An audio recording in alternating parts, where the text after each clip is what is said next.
Até agora, apenas atualizamos informações da base de dados através das transações, ou seja, de forma interativa, através de uma interface gráfica. No que segue, vamos estudar como atualizar a informação da base de dados por código. Vamos privilegiar uma das duas maneiras, a atualização através de Business Components. Já entenderemos o porquê. Trabalharemos com a estrutura da transação, como se fosse uma variável SDT, respeitando também as regras da transação. Através dessa variável é que inseriremos, modificaremos ou excluiremos da base de dados. Será como utilizar a transação, mas sem sua tela. A outra maneira é fazê-lo através de comandos especiais que só podem ser utilizados dentro de objetos do tipo procedimento. Os veremos mais adiante em outro vídeo. Mas neste caso, nos separamos da transação. Trabalhamos diretamente sobre as tabelas, o que tem suas desvantagens. Então, estudemos esta primeira opção, a de mais alto nível, e, portanto, a que em princípio nos será mais relevante. Observaremos primeiro, com certa atenção, o que acontece quando queremos inserir uma atração turística nova utilizando a transação. Modificamos a ordem dos atributos para que a cidade fique logo após o país, o que influencia no form. Vamos adicionar uma regra de erro para evitar que se deixe o nome da atração vazio. Se agora pressionarmos a tecla Ctrl mais a barra de espaço, nos abre esta janelinha que nos oferece todas as coisas que poderíamos colocar nesta parte do código. Se digitarmos N, já encontramos o atributo que procurávamos. Esta é uma forma de não cometer erros de digitação. A outra é com Insert Attribute, cujo shortcut é Ctrl+Shift+A, e ali escolhemos Attraction Name. A esta transação, tínhamos aplicado o pattern Work With, e por isso estão aparecendo todas estas outras regras, adicionadas automaticamente pelo pattern para, por exemplo, permitir invocar a transação a partir do Work With, passando-lhe o modo, Insert, Update, Delete e o identificador de atração. Para entender de forma mais simples o que nos propomos, preferimos ter a transação invocável diretamente, sem parâmetros, tal como estava antes de lhe aplicar o pattern. Podemos desaplicá-lo, excluindo, recordemos, daqui a instância. Ou, uma vez que vamos precisar dele para mais tarde, gravar esta transação com outro nome. Por exemplo, este. Esta transação será idêntica à outra, exceto pelo nome e porque não tem o pattern aplicado. Embora as regras que vieram do pattern e os eventos ficaram. Assim, simplesmente os excluímos. Deixamos a regra do erro e eliminamos todos os eventos que tinha adicionado o padrão. A tabela sobre a qual irá inserir, modificar e excluir registros dessa transação, vemos que é exatamente a mesma que a tabela da transação Attraction. Por quê? Porque o identificador é o mesmo. Estas transações recebem o nome de transações paralelas. Compartilham a tabela, mas os programas são independentes. Para esta, por exemplo, poderíamos inclusive remover a regra de erro e, portanto, permitiria inserir registros que a outra não. Pressionamos F5 para executá-la. Vemos que se abre com os campos vazios e ativo o do identificador, na espera de que o usuário insira ali um valor, para poder inferir depois de que operação se tratará, se uma inserção ou, pelo contrário, uma atualização ou eliminação. Assim, ao sair do campo, GeneXus buscará na tabela se existe um registro com o valor indicado. Caso exista, a transação ficará em modo Update e com os campos com os valores correspondentes. Em vez disso, se não existir, a transação ficará em modo Insert e todos os campos estarão vazios, a menos que haja uma regra default, que dependa apenas do modo, ou alguma atribuição que só esteja condicionada com if insert. Por exemplo, attraction name igual a algo if insert. Neste caso, não há nenhuma. Como attraction ID é autonumerado, o usuário provavelmente deixa o valor 0 quando quer inserir uma nova atração.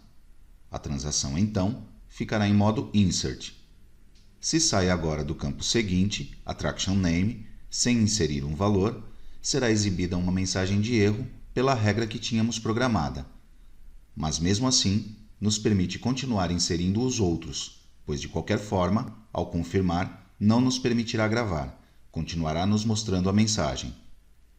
Então, inserimos a cidade proibida. Quando se trata de chaves estrangeiras, ao sair do campo, verifica-se que um registro com esse valor exista na tabela associada. Caso contrário, lança o erro no matching, da integridade referencial. Também podemos continuar, mas tal como no outro erro, também não nos deixará gravar. A cidade proibida está na China e vemos que ao escolher sua chave já nos infere seu nome. O mesmo ocorre para a cidade. Aqui temos outra chave estrangeira, a categoria, que não nos permite deixar com um valor inexistente, mas sim vazia. Recordemos que indicamos que o atributo aceitaria nulos. Mas na realidade, sabemos sua categoria. Será Monument. Observemos que para realizar estes controles de integridade referencial e trazer os nomes inferidos, não houve outra escolha a não ser ir ao servidor, que é o que realmente controla a base de dados. Todas as regras e controles que vão sendo disparadas campo a campo no navegador do usuário estão ali para dar agilidade à experiência de usuário, fazendo-o sentir que não há períodos ociosos. A isto chamamos Client-Side Validation, ou seja, validação do lado do cliente. Mas tudo isso terá que ser repetido no servidor, quando o usuário confirmar. Claro que podemos deixar vazios os campos que não sejam chaves estrangeiras default, ou seja, que não aceitem nulos, e os que não tenham regras explícitas que o impeçam. Vamos colocar uma foto, mas sem endereço. E agora sim, vamos confirmar.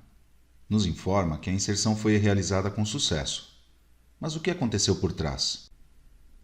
Ao pressionar Confirm, todas as informações inseridas pelo usuário nos campos deverá viajar ao servidor, que voltará a começar do zero, porque é ele quem assegura para que não haja violações de segurança. O browser é sempre um ambiente hostil. É o servidor o encarregado de que o programa faça o que tem codificado, e em tempo imperceptível para o usuário. E é ele o único que tem permissão de operar sobre a base de dados. Podemos imaginar, apenas para fins práticos, que é como se fossem tomados todos os atributos da estrutura da transação e montado com eles um SDT que é carregado com os valores que, interativamente, o usuário lhes deu no form. Os que importam são os não virtuais, ou seja, os que estarão fisicamente na tabela. Aqui são estes. Com esta estrutura carregada no server, se executa tudo do zero: as validações, regras e fórmulas, passando por cada elemento como o que o usuário fez interativamente. Se consegue terminar sem erros, então insere o registro na base de dados. Se ao pressionar Confirm tivéssemos deixado o attraction name vazio, saltará a regra de erro e não será permitida a inserção na base de dados, mostrando o erro ao usuário no browser. O mesmo acontecerá se deixarmos um valor de chave estrangeira inexistente. Mas se tudo correu bem, neste caso, como attraction ID é autonumerado, ao inseri-lo na tabela lhe será dado o número correspondente, e o SDT também ficará atualizado, com esse dado e com os dados inferidos e fórmulas que correspondam. Aqui não há fórmulas. Caso fosse necessário fazer algo mais com ele, se se tratasse de uma transação de 2 níveis, ainda faltaria trabalhar com as linhas. O que vemos em execução é que, após a inserção, a tela fica vazia, com a mensagem de que os dados foram inseridos com sucesso. A transação volta a ficar em modo Insert, ou seja, volta a estar pronta para que o usuário insira uma nova atração. Podemos pensar também que é excluída essa estrutura no servidor, para ser novamente criada quando o processo seja reiniciado. Se agora inserirmos na chave este valor 7 e deixamos o campo, o que vemos no browser será isto. A transação terá ido ao servidor, que irá à base de dados para consultar a existência de um registro com esse valor. O encontrará. Podemos, outra vez, pensar que carrega todos os seus valores, os físicos e os inferidos e fórmulas, em uma estrutura como a anterior, e a envia ao cliente, com a informação de que, então, agora, o modo da transação será update. Outra vez, o usuário interativamente fará as modificações que deseja. Por exemplo, exclui a categoria, que, como aceita nulos, será permitido. Ao confirmar, tudo volta a se realizar no servidor. Carrega-se o registro da base de dados, realizam-se as modificações feitas no cliente e vai-se validando campo a campo, disparando as regras que correspondam. Se nada falhar, será atualizado o registro da tabela, neste caso, excluindo a categoria, e atualizará a estrutura, removendo também o nome de categoria que era inferido. Se nenhuma outra regra da transação o impede, então no browser fica a informação atualizada e uma mensagem que o indica. Observemos que a transação fica em modo update. Poderíamos voltar a modificar este registro, por exemplo, adicionando outra vez a categoria. Se agora quiséssemos removê-la, bastaria pressionar o botão Delete, e no server, com a estrutura carregada, será fácil ir procurar na tabela a atração 7 para removê-la. Com isto, já fica bastante claro que se conseguíssemos trabalhar com uma variável estruturada como a que imaginamos, utiliza internamente a transação no servidor, que encapsule as regras da transação e, além disso, nos permita realizar as operações sobre a tabela, poderíamos inserir, modificar e apagar da base de dados por código, respeitando a lógica declarada na transação. Isto é, nada mais, nem menos do que se conhece como Business Component. Da estrutura da transação, com sua lógica, e por lógica entendemos os controles de duplicados, não só os de chave primária, mas também de chaves candidatas, de integridade referencial, suas regras e alguns de seus eventos, obtém-se uma espécie de tipo de dados semelhante a um SDT, mas muito mais potente. Então, conseguirá definir em quase qualquer programa uma variável desse tipo de dados e manipulá-la, que é o que veremos a seguir.